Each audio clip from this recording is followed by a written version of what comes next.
Welcome back to the Deep Dive, where we take vast amounts of information, sometimes overwhelming, sometimes surprising, and distill it down into the strategic knowledge you need. Exactly. Today, we are swapping out geopolitics and high finance for something, well, far more foundational to well-being: the art and science of the perfect smoothie. I'm excited for this one. Me too. Yeah. We have been given a truly comprehensive collection, a really detailed repertoire of recipes focusing on everything from, quick kitchen hacks to specialized functional blends. That's absolutely right.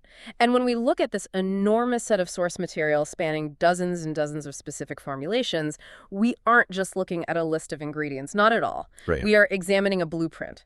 This collection, it maps out how to achieve versatile nutrition, how to manage texture, and how to create fast, customizable refreshments tailored for nearly any dietary need or flavor craving. Our mission today is clear. We need to go through this material, recipe by recipe, drawing out the critical nuggets. We're looking for the common techniques, the precise ingredient ratios, and the flavor pairings that were deemed most wanted.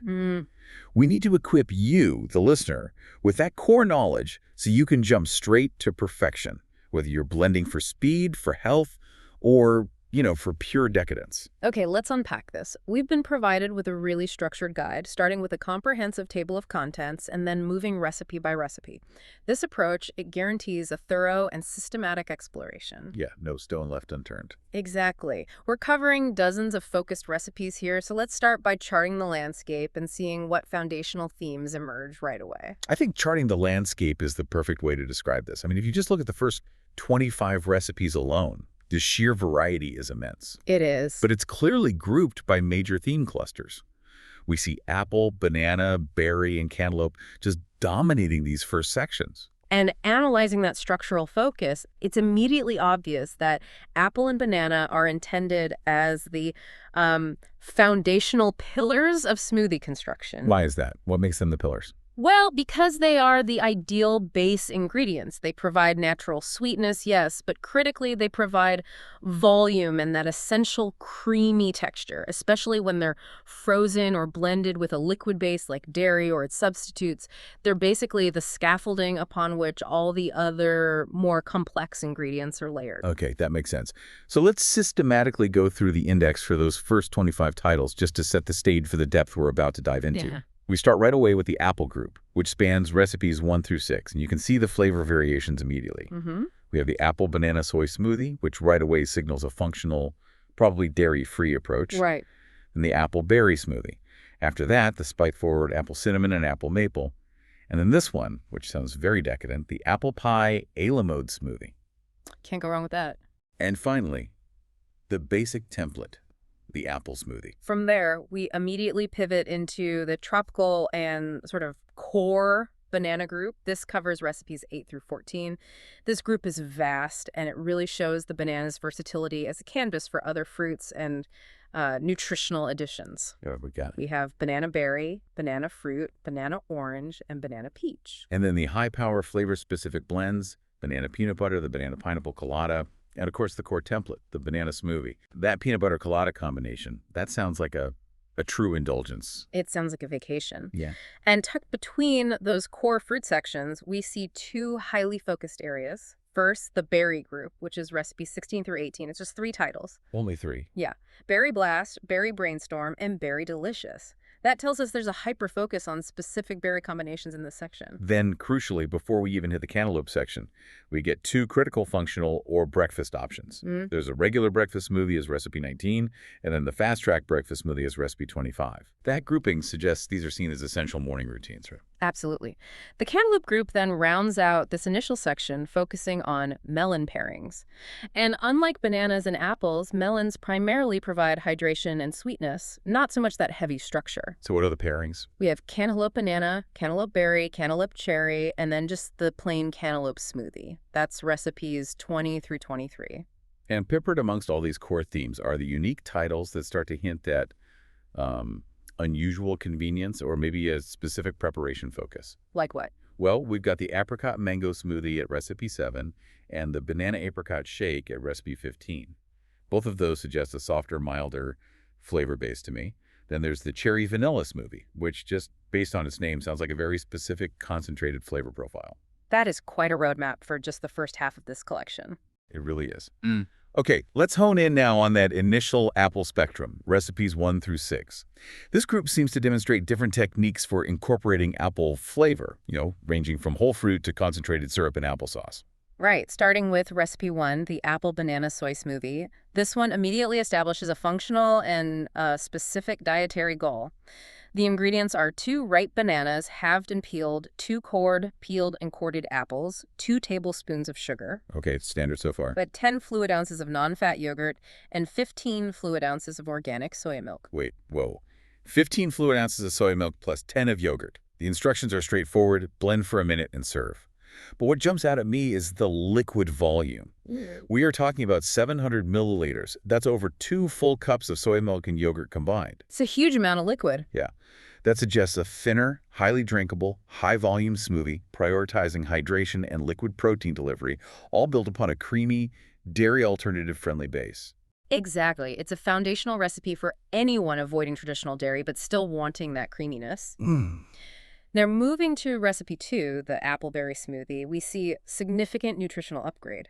This one is focused on texture and fiber. Okay, what's in it? This calls for half a cup of orange juice, a quarter cup of almonds, 1 cup of fresh apple cider, 4 to 6 strawberries with the stems left on. Hold on, stop right there. The almonds and wheat germ. Oh, you didn't even mention the wheat germ yet. Ah, right, and 2 tablespoons of wheat germ. Okay, so the almonds and wheat germ are clear indicators of a recipe targeting satiety, added fiber, maybe some micronutrients. It's moving beyond just fruit pulp. But the instruction to leave the stems on the strawberries, is that a technical oversight, or are we genuinely supposed to be blending strawberry stems? That's a great question. Given the focus on maximizing nutritional components and using cider, which is already processed fruit, it's likely an attempt to utilize the entire fruit for fiber, especially that tough fiber center of the strawberry. But for the average listener, that will significantly tax the standard blender, wouldn't it? And it might introduce a kind of unwanted grassy flavor. It absolutely would. It's a detail that flags a very intense focus on efficiency and whole food utilization. The fact that it makes 3 servings also indicates a serious batch size. You'd need a pretty robust machine for that. Okay, let's pivot to recipe 3, the apple cinnamon smoothie. This blend is an immediate outlier. It completely substitutes fresh fruit volume for concentrated flavor and supplements. Yeah, this one is different. It uses 3/4 of a cup of sugar-free apple syrup, 2 scoops of veg fuel, a quarter cup of sugar-free cinnamon syrup, 1.5 cups of crushed ice, and an optional quarter cup of heavy cream. Veg fuel. This is a textbook example of a supplement delivery vehicle, isn't it? This is not a whole food smoothie. Not in the traditional sense, no.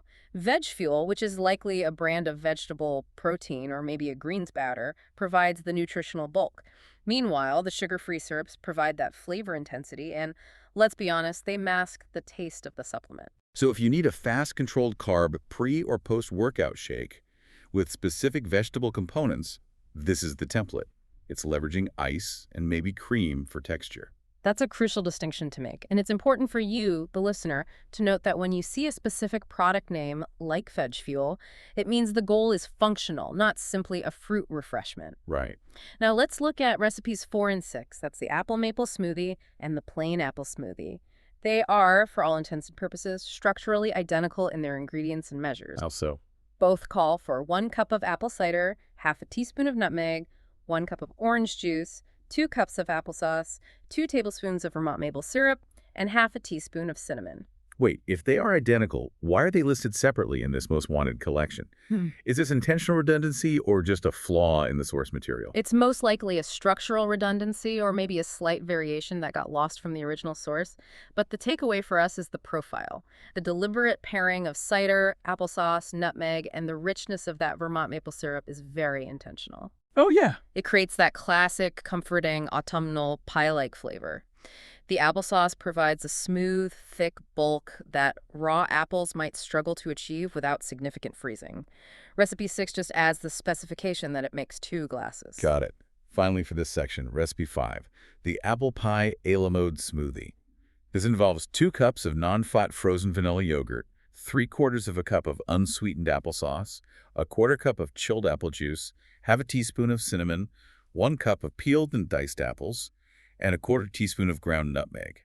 Now, the instruction here provides a subtle but highly valuable practical tip for your blending technique at home.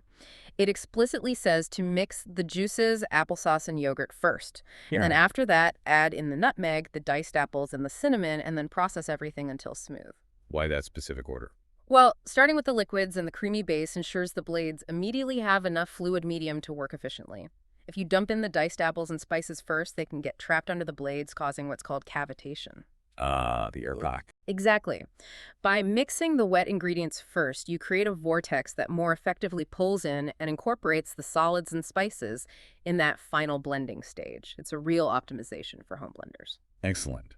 From the spice warmth of the apple spectrum, we now shift into the tropical and core banana blend, so recipes 7 through 10. We're transitioning from whole fruit optimization to, it looks like, convenience and texture optimization. And recipe 7, the apricot mango smoothie, is a fantastic example of a time-saver blend. It relies heavily on pre-processed ingredients for, ultra convenience. Was the list? It includes 6 ounces of reduced sugar and fat-free apricot mango yogurt, half of a banana, 5 to 6 pieces of canned apricot halves, and 1 cup of Crystal Light lemonade. Wow, that is definitely engineered for speed. Using canned fruit, pre-flavored yogurt, and a drink mix like Crystal Light that guarantees a specific mild flavor profile with almost zero prep time. The instruction is just to process until smooth. But I have to ask, what's the trade-off here? Does relying on canned apricots sacrifice flavor or texture purity? Oh, it certainly sacrifices the freshness and vibrant flavor you get from raw mango or ripe apricots, but it achieves consistency and speed. Canned apricots are already soft and sweetened, which makes them very easy to blend, and the Crystal Light lemonade ensures tartness and liquid volume without you having to prep a fresh lemon. It's a low-effort solution. Okay, now for recipe 8, the banana berry smoothie. This blend introduces what looks like a critical, maybe non-negotiable technique for achieving true smoothie consistency. Ingredients: half a cup of blueberries, 2 bananas, and 1 cup of plain yogurt. Okay, and for everyone listening, pay attention to the instruction here. Bananas must be peeled and sliced, placed on a sheet, and frozen solid before blending. Oh, there it is. Only then do you cut the berries in half, add them to the blender with the yogurt, and blend until smooth. That pre-freezing step is arguably the most vital technique in this entire collection. It's the structural difference between a thin, icy shake and a true, thick, almost soft-serve smoothie. The frozen banana slices provide the structure, the coldness, and that essential creamy starchiness that ice alone can never fully replicate. It serves as a natural thickener and an emulsifier. Recipe 9, the banana fruit smoothie, gives us a core adaptable template. It's 1 cup of orange juice, 4 small-sized bananas, 2 cups of low-fat and plain yogurt, and then honey for sweetening. Wow, that's a massive blend. 4 bananas and 2 full cups of yogurt. It is. It prioritizes the dairy base and volume. That much yogurt provides significant tang and body. It's a straightforward instruction blend at high settings, but the sheer quantity of bananas and yogurt makes this a very substantial high-caloric blend compared to some of the low-fat options we'll see later. Recipe 10, the banana orange smoothie, introduces surprising complexity through some careful preparation. We have 6 frozen strawberries, 1 8-ounce container of cherry-flavored non-fat yogurt, 1 peeled banana sliced in chunks, 1 peeled orange segmented with the white piths taken out, and 8 pieces of frozen dark cherries. That's a lot going on. The combination of cherry-flavored yogurt, orange, and banana is surprisingly complex. But what I find most specific is that instruction to remove the orange's white pith. Why is that essential? Well, that pith, the white stringy part right beneath the skin, contains concentrated bitter compounds. While a high-powered blender might pulverize it, removing it proactively ensures a cleaner, sweeter citrus flavor. And that's crucial because this recipe is already juggling the tartness of dark cherries with the sweetness of the banana. It's a quality control step for flavor purity. Okay, that makes perfect sense. Moving on to section 4, which covers more banana combinations, and then the specialized berry blend, so recipes 11 through 18.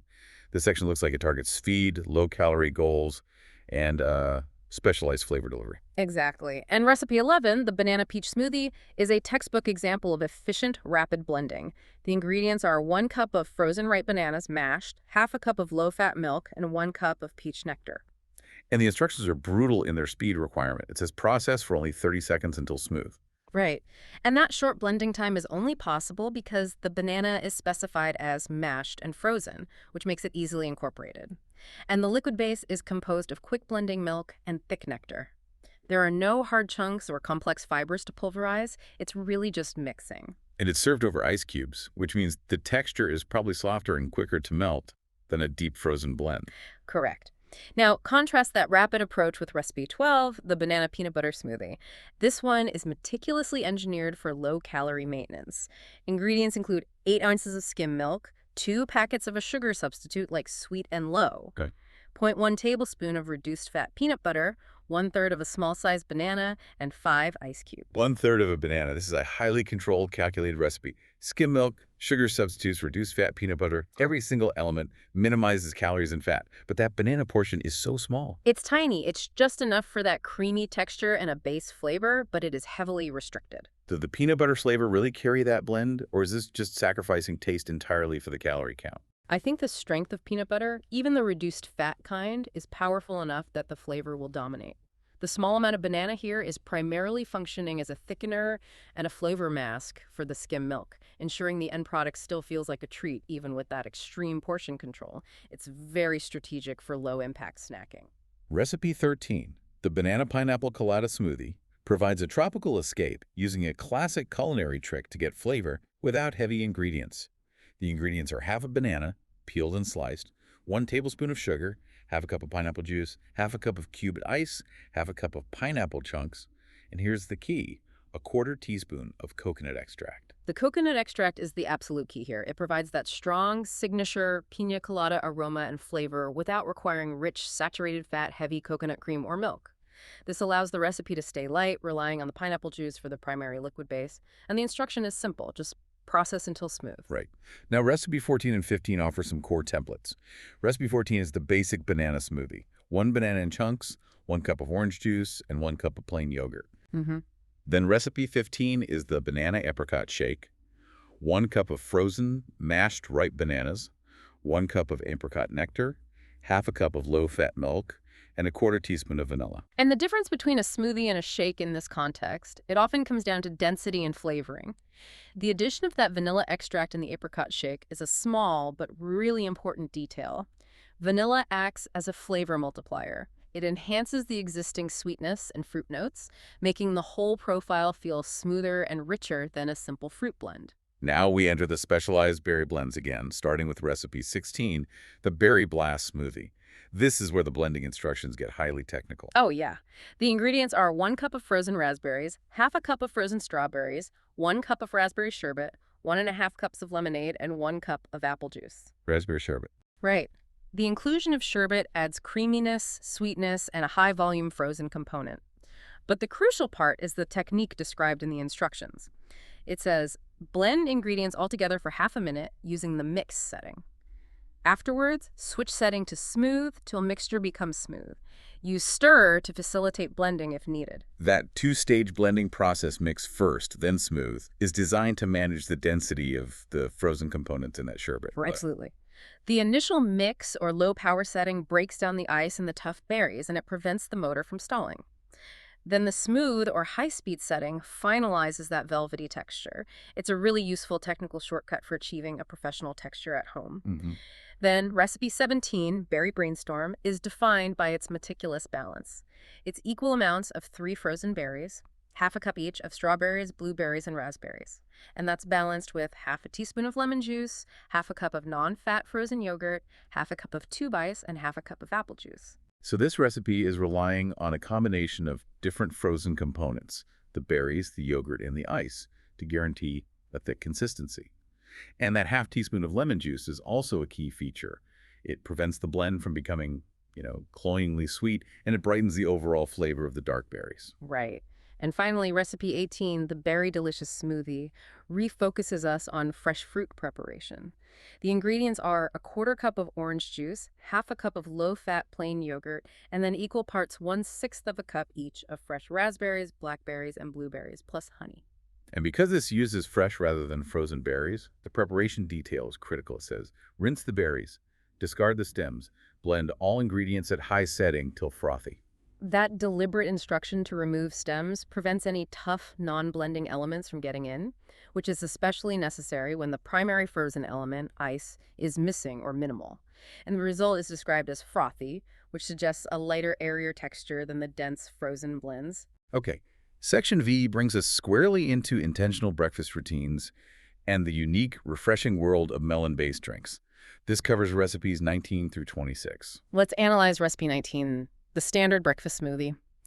The goal here is clearly complexity and full nutritional coverage. The long list. It is. The ingredients are 1 whole banana, half a cup of orange juice, 6 to 7 frozen strawberries, 4 to 5 sliced frozen peaches, 5 to 6 frozen blueberries, 6 to 7 tube ice, fresh mint, 1 teaspoon of honey, and a dash of nutmeg. That's a lot going on. And again, we see a specific two-stage blending strategy. The instructions say to process all ingredients except for the ice on the high setting first. Only then do you add the ice and blend again. Why that deliberate exclusion of ice at the beginning? The strategy is designed for successful incorporation of the dry or sticky elements. Honey and nutmeg, if you add them last, often get stuck to the sides or the bottom of the blender. Right. By processing the fruit, liquid, and spices first, you ensure thorough mixing before the ice hardens the mix and introduces all that cold volume. It ensures uniform flavor delivery. And the sprig of mint garnish signals freshness and a nice aromatic finish. Okay, moving now to the cantaloupe family. Yeah. Recipe 20, Cantaloupe Banana Smoothie. This one aims for thickness and enhanced nutrition. It combines a frozen banana with half a cup of non-fat yogurt, 2 tablespoons of powdered milk, 2 teaspoons of honey, 1.5 tablespoons of orange juice concentrate, and a quarter of a cantaloupe. The inclusion of powdered milk is a vital functional hack here. Since melon is mostly water, and cantaloupe doesn't provide the creaminess of a banana, the powdered milk adds thickness, protein, and calcium without adding excessive fluid volume. This prevents the smoothie from becoming too runny. It's a very deliberate structural choice. Then, recipe 21, the Cantaloupe Berry Smoothie, is quite simple in comparison. Half a cantaloupe, skinned and seeded, half a cup of plain yogurt, 3 tablespoons of white sugar, and 1 cup of raspberries. Just a straight, high-speed blend. And this is a great comparison point. Unlike the previous recipe, which used powdered milk and honey, this one uses significant added white sugar, 3 tablespoons of it. That's a quick way to guarantee sweetness, which is necessary when your melon quality might be variable or underripe. It prioritizes palatability over whole food sweetness. Recipe 22, the Cantaloupe Cherry Smoothie, is an interesting mix of textures and flavors. It has half a cantaloupe, half a cup of apple, 2 to 3 pitted cherries, quarter cup of raspberries, and 3 to 4 ice cubes. It's the inclusion of a full half cup of apple alongside the softer melons and berries that catches my attention. The apple likely provides pectin, which helps stabilize the emulsion, and a crisp, slightly tart counterpoint to the sweetness of the cantaloupe. It prevents a flat, purely sweet flavor. Now, the most detailed prep is in recipe 23, the plain cantaloupe smoothie recipe. Ingredients are 1 whole ripe banana, a quarter of a ripe cantaloupe, half a cup of non-fat yogurt, 1.5 tablespoons of orange juice concentrate, 2 teaspoons of honey, and 2 tablespoons of skim milk powder. Yes, and we need to highlight the incredibly specific freezing and thawing technique described for the banana here. It says, freeze banana unpeeled overnight. The following day, take out banana and allow to sit at room temperature till skin softens. Remove skin and slice banana to large cubes. Put it inside the osterizer. An osterizer. That term dates the source material a little bit. It's an older, often regional term for a blender named after the popular osterizer brand, right? Exactly, but the technique remains timeless. So why freeze and then partially thaw the banana? The partial thawing makes the banana softer and easier to process, especially in a machine without industrial power. Freezing it whole locks in the texture and temperature, but letting the skin soften slightly ensures the banana blends into a silky smooth, almost ice cream-like consistency, rather than breaking up into icy chunks. It is an expert-level texture hack. Very cool. Recipe 24, Cherry Vanilla Smoothie, takes us back to the supplement model, similar to the apple cinnamon one we saw. It calls for a quarter cup of sugar-free cherry syrup, a quarter cup of sugar-free vanilla syrup, 1.5 cups of crushed ice, and 2 scoops of veg fuel. And this functional blueprint contrasts so sharply with the whole fruit recipes. Here, the ice provides the cooled bulk, and the syrups provide 100% of the flavor, masking that veg fuel supplement. It focuses entirely on delivering specific macro and micronutrients defined by the powder without the nutritional variability of fresh fruit. Finally, for this section, Recipe 25, the Fast Track Breakfast Smoothie.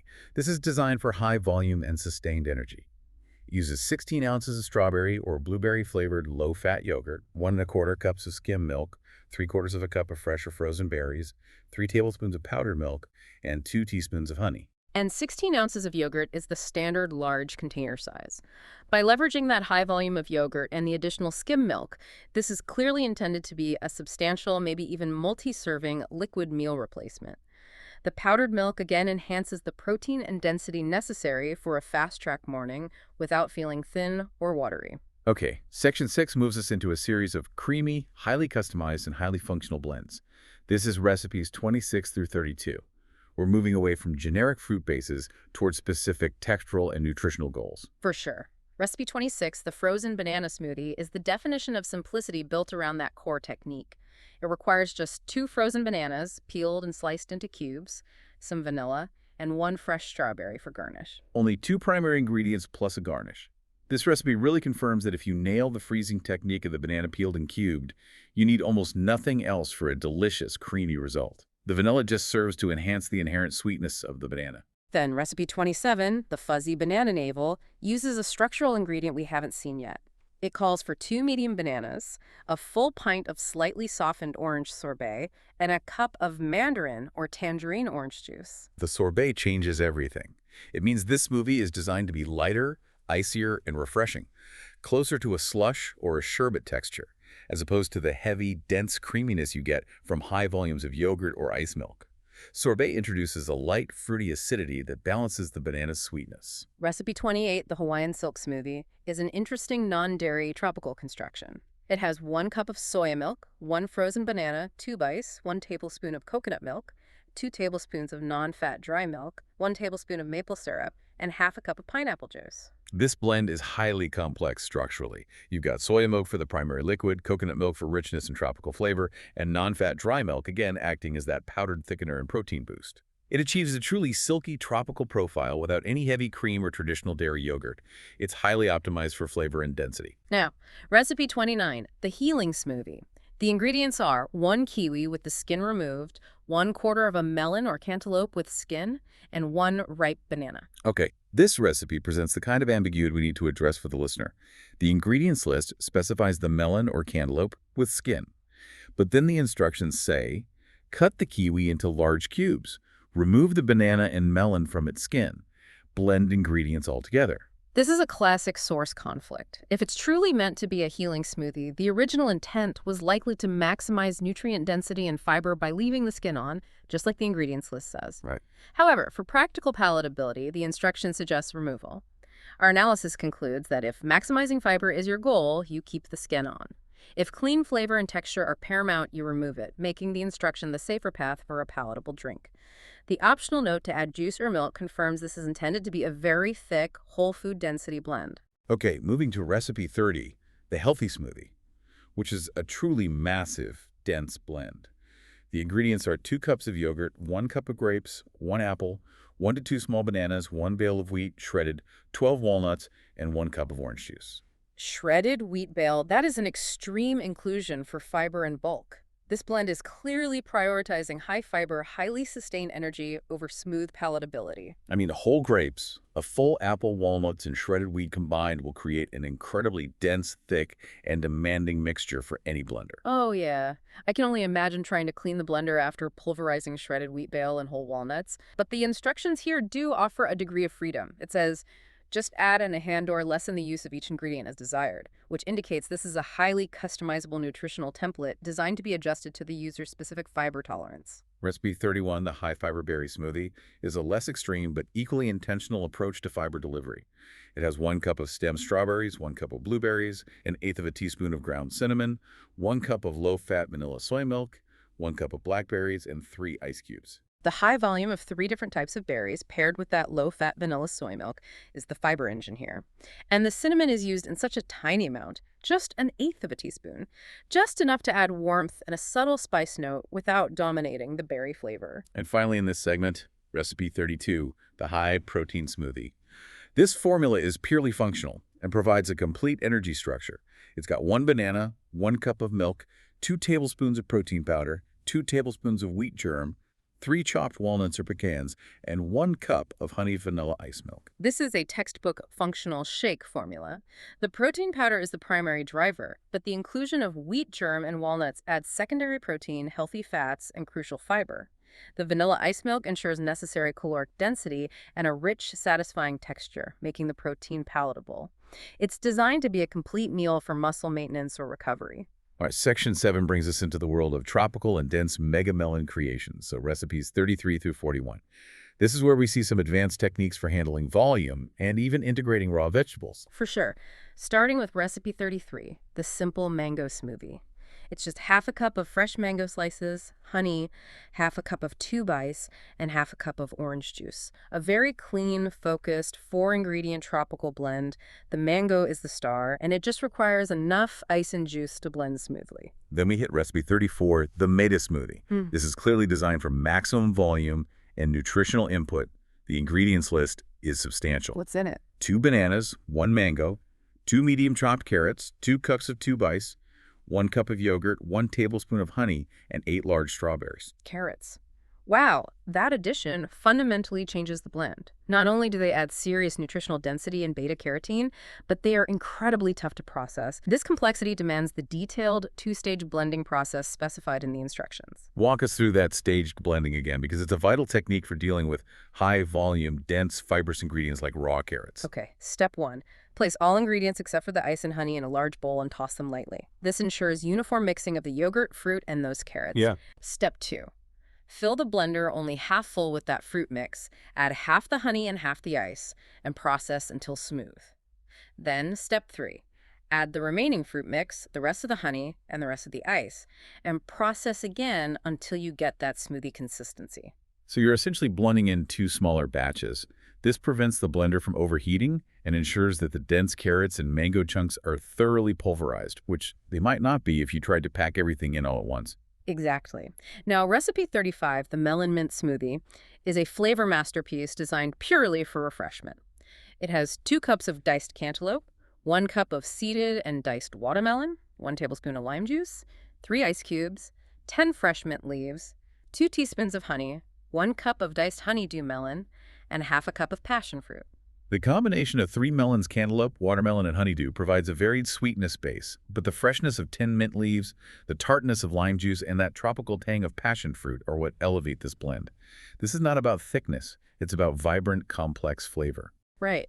And recipe 36 is the simpler melon smoothie, which provides a baseline comparison. It's just 1½ cups each of watermelon and honeydew, 1 cup of low-fat vanilla yogurt, and 1 cup of tube ice. A very straightforward 2-melon yogurt base, which contrasts starkly with the complex aromatics of the mint version. Recipe 37, the morning sunrise smoothie, is clearly designed to be quick and classic. 1 whole banana, some ice, half a cup of orange juice, and half a cup of strawberries. That is the definition of a fast, effective, 4-ingredient pick-me-up. Then recipe 38, the Mucho Melon Smoothie, again employs a 2-stage blending instruction to manage density. It's got 1 cup of frozen, fat-free peach yogurt, half a cup of honeydew, half a cup of strawberries, half a cup of cantaloupe, 1 cup of skim milk, and 4 ice cubes. And the instructions here state, place milk, strawberries, and milk in the blender. Process for approximately 30-45 seconds. When done, add the cantaloupe, ice, and melon. The repeated mention of milk, strawberries, and milk, in that first instruction just reinforces the technique, doesn't it? It solidifies it. The liquids and smaller solids are blended first to create a uniform base and vortex before the large, dense chunks of cantaloupe and honeydew melon are added in the second stage. This is a recurring, essential lesson from this collection. The order matters when you're blending for density. Skipping briefly to recipe 40, Olod in a glass smoothie, which demands specific quality control.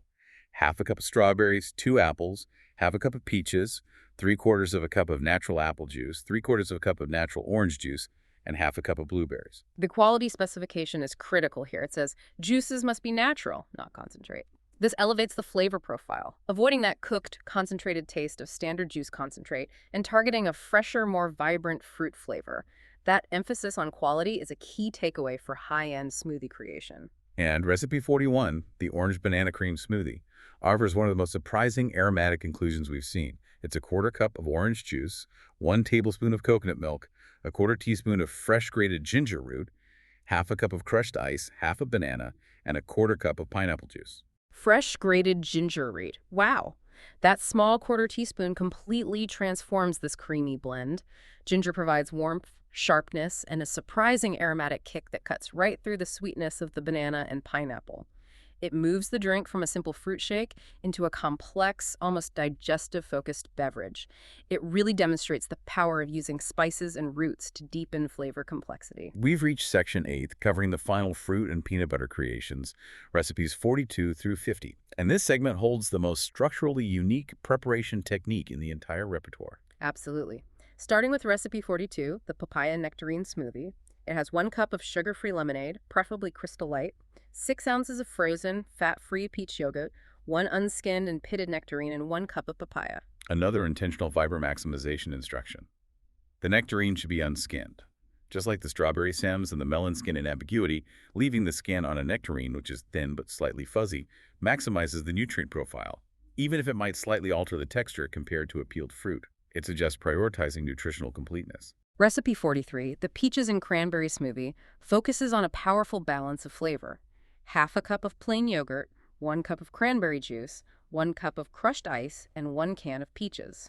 And the instruction specifies to drain the canned peaches first. Draining the peaches prevents the blend from becoming too watery or overly sweet from the syrup.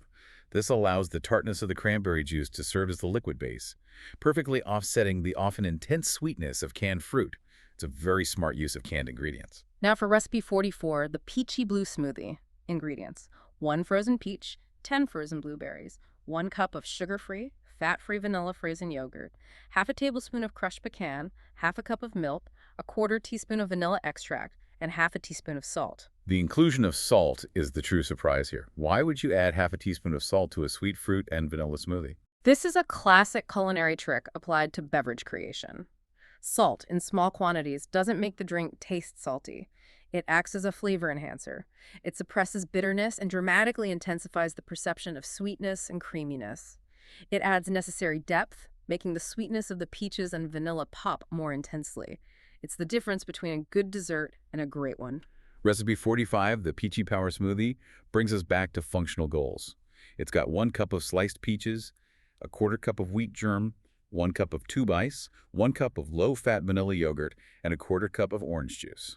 The power comes directly from that 1/4 cup of wheat germ, which is high in fiber and micronutrients. This blend targets sustained energy delivery rather than caloric restriction, relying on yogurt and ice for consistency. Recipes 47 and 48 cover the peanut butter power dynamic. Recipe 47, peanut butter banana smoothie, is the classic formula. Frozen banana chunks, 2 tablespoons of creamy reduced fat peanut butter, half a cup of frozen vanilla yogurt, and 1 cup of skim milk. A highly reliable, high-speed process. But then, recipe 48, the peanut butter power smoothie, introduces a major thickener and protein source outside of traditional dairy or powder.